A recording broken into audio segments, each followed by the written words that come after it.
generated by the newly integrated wing and engine.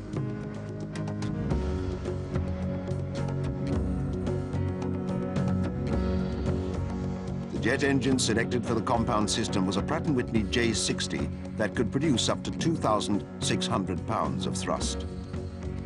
The weight of the engine was offset by a pod mounted on the right wingtip that contained flight test equipment and a battery.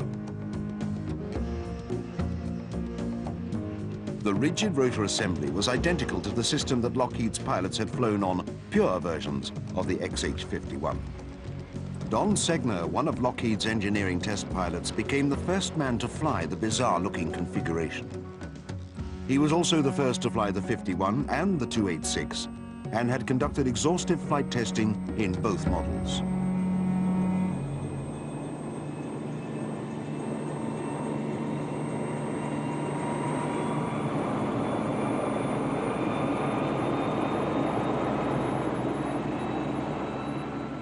The first flights of the compound revealed that the structural loads and stable handling qualities were basically the same as those achieved in the pure helicopter.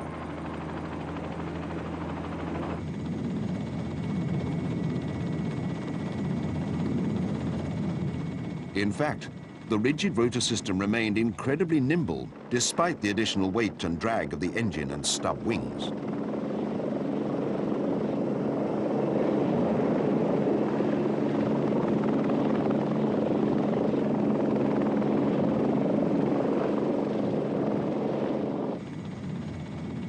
The basic goal of the compound system was to eliminate a phenomenon known as retreating blade stall. As the forward speed of a helicopter increases, the relative pace of the blades on the lagging or retreating side of the rotor disc begins to diminish rapidly. At extremely high speeds, the relative pace of the retreating blades is reduced so much that they are no longer able to create sufficient lift on that side of the helicopter.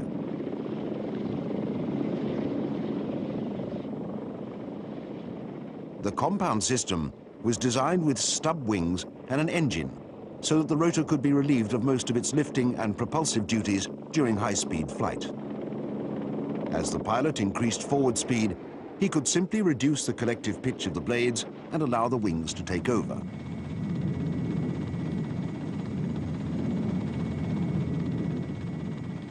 Control power was still derived from the cyclic pitch of the blades as opposed to the conventional control surfaces found on most aircraft wings.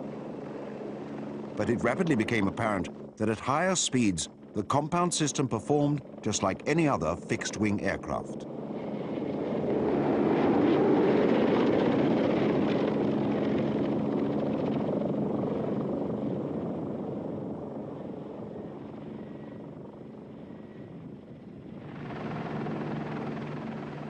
As the flight envelope of the compound was gradually expanded, many unique capabilities emerged. Thrust from the jet engine allowed pilots to rapidly transition to forward flight and to climb out at an astonishing rate of more than 3,500 feet per minute.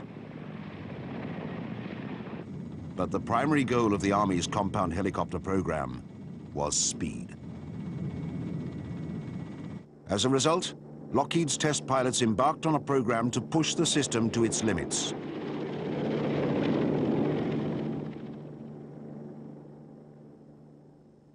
Hundreds of flights were conducted in an effort to gradually expand the flight envelope.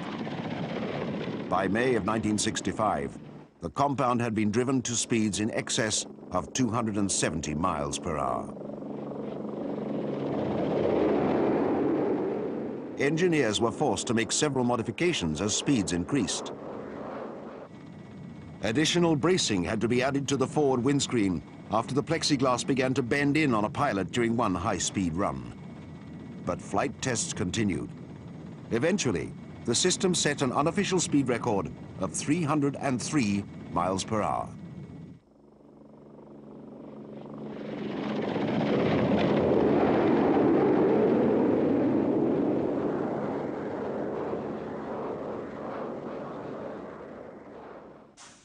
In 1967, Lockheed embarked on another test program to see just how fast and low the compound could be flown and how susceptible it would be in combat.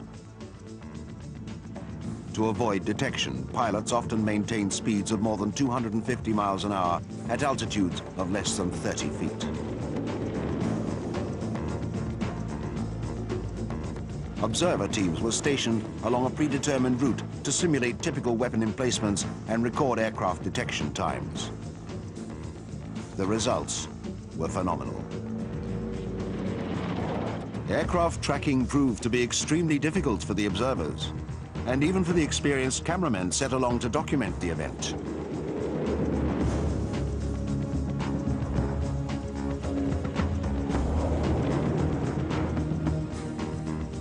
The XH-51 compound was ultimately impractical for any other use but research.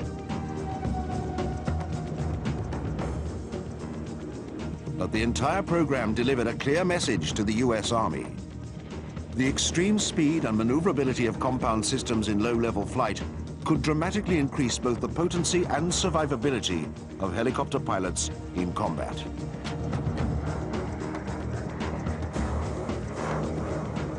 As a result, Army officials gained enough confidence in the compound concept to include it in plans for an entirely new generation of aircraft.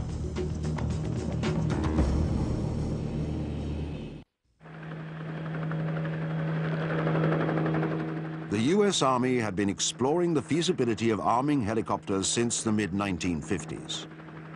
Initial configurations were relatively crude, but by mid-1957, a small group of pioneering aviators had successfully armed several helicopters and were regularly conducting dramatic demonstrations of aerial firepower.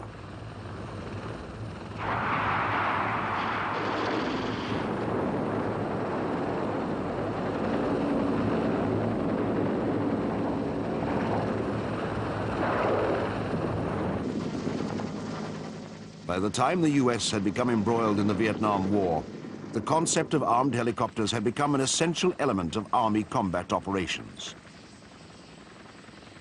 Helicopters became the principal means of moving men and supplies in and out of combat throughout Southeast Asia, but they proved to be extremely vulnerable to ground fire.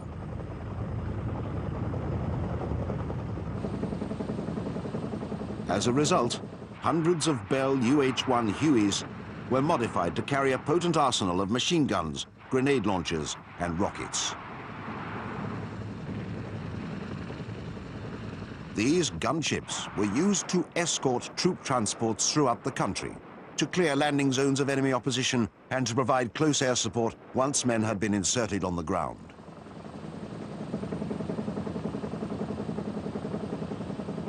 There was one major problem, however.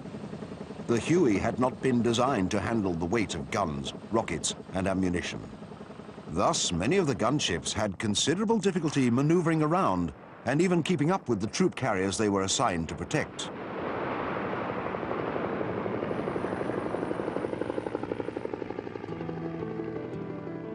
In 1964, engineers back at Lockheed's California company developed a proposal that they believed could remedy the situation for years to come. The proposal was developed in response to an Army competition launched that same year for an advanced aerial fire support system. 11 other companies submitted design concepts under the competition. But in the end, Lockheed was awarded a contract to build and test 10 developmental prototypes. The new aircraft would be known as the AH-56 Cheyenne. The requirements for the Army's advanced aerial fire support system were extremely ambitious. Among other things, the aircraft had to have a dash speed of more than 250 miles per hour, which at the time had only been achieved by jet-assisted compounds.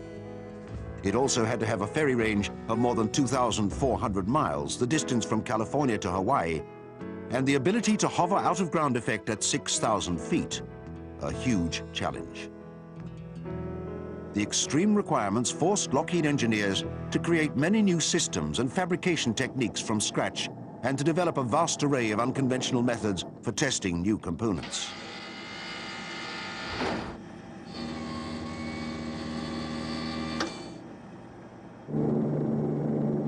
One of the most unusual was a massive whirl tower constructed in the natural bowl of a nearby canyon.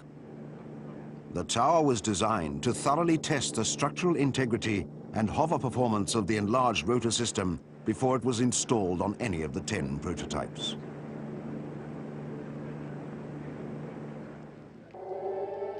On April the 16th, 1967, the first AH-56 was rolled out of a California hangar where most of the production took place. The new model was given the name Cheyenne, in keeping with an Army tradition of naming aircraft after Native American tribes. The Cheyenne's compound system featured a pusher prop instead of a fuel-hungry jet that was linked to the same drivetrain as both the main and tail rotors. The control gyro and rigid rotor system was extremely similar to the one employed on the XH-51, but had been scaled up to suit an aircraft that was more than 4 times its size. To ensure that the extension had been successful, the first model was moved into a large circular stockade that became known as Fort Cheyenne.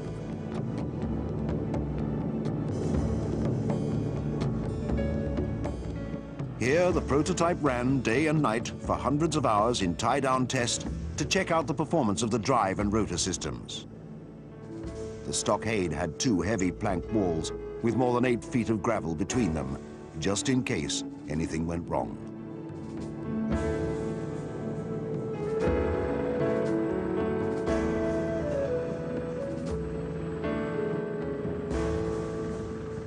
On September 21st, 1967, the Cheyenne took to the air for the first time.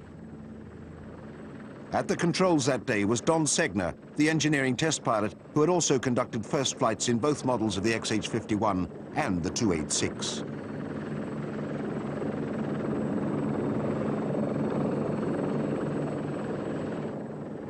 Initial flight testing went surprisingly well, considering the complexity of the aircraft and the speed in which it was developed.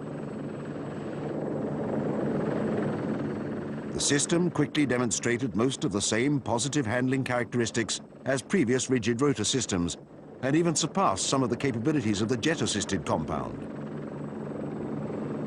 The pitch of the pusher prop could actually be reversed for rearward flight, but the propeller system could still generate enough thrust to allow for rapid transitions into forward flight and climb out without nosing over, just like the compounded XH-51.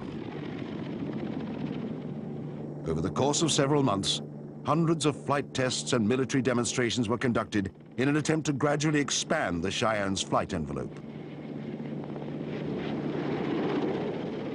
Like earlier compounds, the AH-56 could basically be described as an aircraft with an extremely effective lifting device. At higher speeds, support from the stub wings allowed the pilot to virtually excuse the main rotor from its lifting role so that he could attain much higher speeds. Within a few months, Lockheed's pilots had pushed the Cheyenne to speeds in excess of 230 miles per hour. The pusher prop emerged as one of the Cheyenne's